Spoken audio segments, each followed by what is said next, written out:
shirkan jaraa'id ayaa maanta guddoomiyaha ururka haweenka qaranka Soomaaliyeed Batuule Sheekh Axmed Gaballe waxa ay ku qabatay xafiiskeeda magaalada Muqdisho waxa ay kaga warantay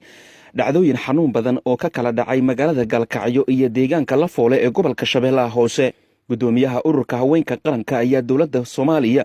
iyo mas'uuliyiinta dowladda Puntland ugu baaqday in si degdeg ah gacanta lagu soo dhigo dadkii ka dambeeyay dhacdadii xanuunka badneed ee lagu dilay Caaisha Ilyas Aadan oo iyadoo meeda laga helay afaafka gurigooda oo ku yaala magaalada Galkacyo. gabar yar oo 12 jir ah oo laga xaday eeriyadii guriga ay ka deganeeday degmada Galkacyo maaragtay mudug in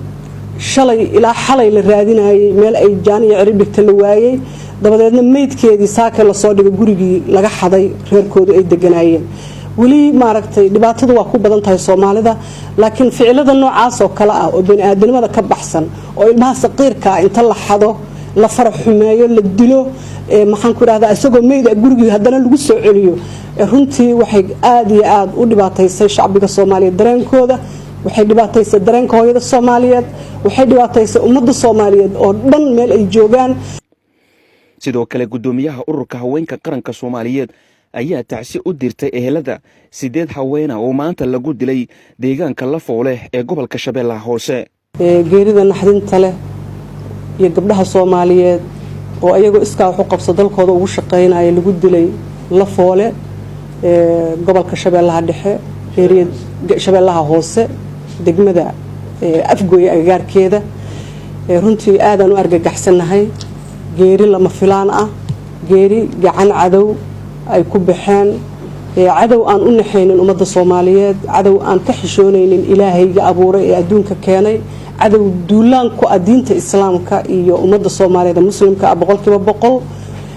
oo sheeganaya oo maaragtay ku faanaya inay dhiigga walaalkood daadiyaan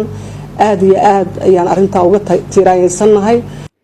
ugu dambeyntii guddoomiyaha waxay sheegtay in dib loo dhigay doorashada hoggaanka ururka haweenka qaranka oo la filayay inay qabsoonto horaanta bisha nagu soo aadan bishii November sanadkii tagay ayaan waxaan ku dhawaaqnay inaan sameynayno shirweynihii ururka haweenka oo doorashadii la geli doono doorashadaas oo ah guddoomiyaha guddiga fulinta ku xigeenadiisa iyo golihii dhexe oo maaragtay ururka haweenka qaranka Soomaaliyeed arrimo la soo dirsay ururka dartood ayaa waxaa laga maarmaan noqotay kadib markii wada tashiyo la sameeyay gaar ahaan gobolada qaarkood oo ay ka bilowdeen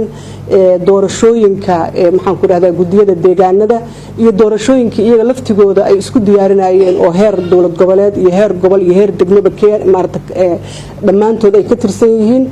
ayaa waxaa wada tashigii ka soo baxay inaysan hadda suuragal ahayn in la sameeyo shirweynihii xilliga aan ku dhawaaqnay oo ahayd 1 Maars. sida awgeed markii doorashooyinku ay dhamaadaan insha Allah tacaala